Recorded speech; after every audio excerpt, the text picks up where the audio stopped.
Hell are you man? আপনারা যে বসলেন, আপনারা যে কথা বললেন, আমাদেরকে ইনফর্ম করেনি, কিন্তু আপনারা যে কাজটি করেছেন সেটার জন্য আজকে আমাদের অপমান বোধ করতে হচ্ছে। এই যে ও কথা বলতে পারছে না, এটার কারণটা কি? এটার কারণটা হচ্ছে আপনারা। আমরা প্রতিটা অভিনয় শিল্পী নিজের জায়গা থেকে যতটুকু পারি সমাজের জন্য, সমাজের কিছু বার্তা দেওয়ার জন্য কাজ করি। সমাজকে শেখানোর জন্য, সমাজকে বোঝানোর জন্য, সমাজকে সম্মান শেখানোর জন্য আমরা কাজ করি। সেখানে যদি বিভেদ কিংবা বৈষম্যমূলক কাজ হয়, সেটা কি খুব মানা যায়? আমার মনে হয় না কোনো মানুষ হিসেবে সেটা আমরা মানতে পারবো।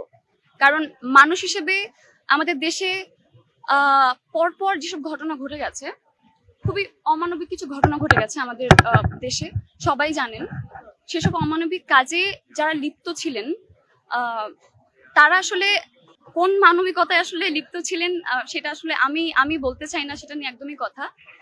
তবে অনেক কিছু পরিবর্তন করা অনেক দরকার, অনেক বেশি দরকার, অনেক কিছু। মানে একটা অভিনয় শিল্পী সংঘ, এটা কেন তৈরি করা? এটা তৈরি করাই তো অভিনয় শিল্পীদের জন্য। তো এখানে একটা অভিনয় শিল্পীর প্রয়োজনটা কি, একটা অভিনয় শিল্পী আসলে কি চায়, একজন অভিনয় শিল্পী না, আসলে একজন দুইজন তো অভিনয় শিল্পী নিয়ে তো আসলে শিল্পী সংগঠিত হয় না। সেখানে অনেক অনেক অভিনয় শিল্পী থাকে, আমাদের দেশের সকল অভিনয় শিল্পী থাকে। তো এই শিল্পীগুলো যখন নিজের মনের মতো করে অভিনয় করা বাদ দিয়ে যখন এইসব বিষয়ে মাথা খাটায়, তখন কিন্তু অভিনয়ে ঝামেলা হয়। সো আমরা আমাদের মনের ইচ্ছা, আমরা আমাদের মনের চাওয়া যারা অভিনয় শিল্পী আছে সবই বলতে চাই, এবং এই কথাগুলো জানিয়ে আমরা চাই যেন অভিনয় শিল্পী সংঘ সেসব অ্যাড করেন তাদের অভিনয় শিল্পী সংঘের সাথে, এবং সবসময় নিজেকে ভালোবাসে বলে শিল্পটাকে লালন করে। সো যখন আমি আমাকে প্রতিস্থাপন করতে পারবো না আমার মনের মতো করে, তখন বিষয়টা কেমন হবে? মানে হয় না যে আমি চাচ্ছি এটা, কিন্তু আমি যেটা চাচ্ছি সেটা সম্ভব, কিন্তু আমার সেই সাপোর্টটা আমার আশেপাশের মানুষগুলো আমাকে দিচ্ছে না। তাদের নিজের প্রতিভাকে তুলে ধরতে এবং নিজের চাওয়া পাওয়াকে তুলে ধরতে এবং নিজেকে আন্তর্জাতিকভাবে প্রকাশ করতে কিন্তু কোনো কারণে হয়তো বাধা ক্রিয়েট হচ্ছে। আমরা পারছি না কেন? কারণ আমাদের সেই ব্যবস্থাপনা নেই। তো সেই ব্যবস্থাপনাটা খুবই ইম্পর্টেন্ট আমাদের, সেটা আই থিঙ্ক আমাদের বাংলাদেশে এখন পর্যন্ত হয়নি।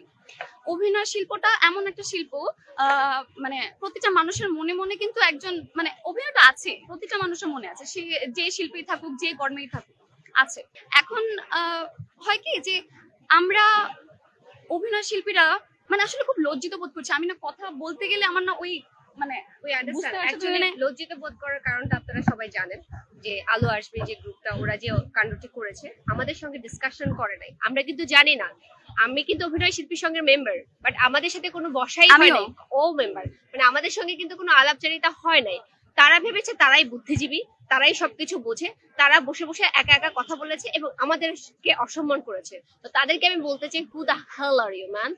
আপনারা যে বসলেন, আপনারা যে কথা বললেন, আমাদেরকে ইনফর্ম করেনি, কিন্তু আপনারা যে কাজটি করেছেন সেটার জন্য আজকে আমাদের অপমান বোধ করতে হচ্ছে। এই যে ও কথা বলতে পারছে না, এটার কারণটা কি? এটার কারণটা হচ্ছে আপনারা, আপনাদের মতো কিছু অসৎ শিল্পীদের কারণে আজকে আমাদের কথা বলতে ক্যামেরার সামনে কুণ্ঠিত বোধ করছি। যদিও আমরা ইন ফ্রন্ট অফ ক্যামেরাতে কাজ করার মানুষ, আমরা যদিও ক্যামেরার সামনে সারাক্ষণ থাকি, কিন্তু তবুও আমরা কথা বলতে কুণ্ঠিত বোধ করছি, just because of you guys.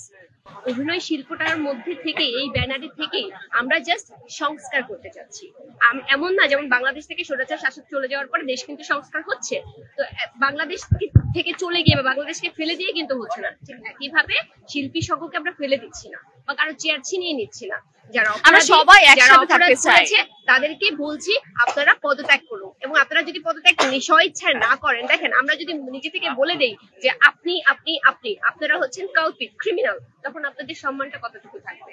একটু জাস্ট চিন্তা করেন। তো সেই জন্য আপনাদের ওই সম্মানটুকু আমরা দিচ্ছি, সম্মান রেখে, সম্মান দিয়ে বলছি আপনারা নিজেরা সেলফ রিয়েলাইজেশন থেকে নিজেরাই পদত্যাগ করুন, যাতে আমাদেরকে ঘাট ধরে বের করে দিতে না হয়। আমরা তাদেরকে আর মানবো না, কোনো পদক্ষেপ নাই।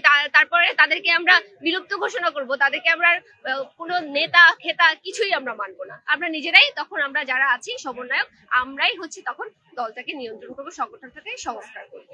তখন আর কেউ প্রেসিডেন্ট, কে সেক্রেটারি, এগুলি আমরা তখন দেখবো না। আমরা সবাই মিলে সবাই সংস্কার করবো। আশাবাদী কতটুকু আপনারা? 100%, 100%, 100%। অবশ্যই 100% আশাবাদী, কারণ আমরা প্রতিটা মানুষই আসলে নিজের উপর ডিপেন্ডেন্ট বলে আসলে আমরা রাস্তায় নেমেছি। আপনি আজকে কাজে এসেছেন, আপনারা সবাই কাজে এসেছেন, আমরা আজকে এখানে এসেছি, আমরা কাজ করি নিজের উপর ডিপেন্ডেন্ট বলেই কিন্তু আমরা কাজে আসি। সো অবশ্যই 100% আমার ডিপেন্ডেন্ট।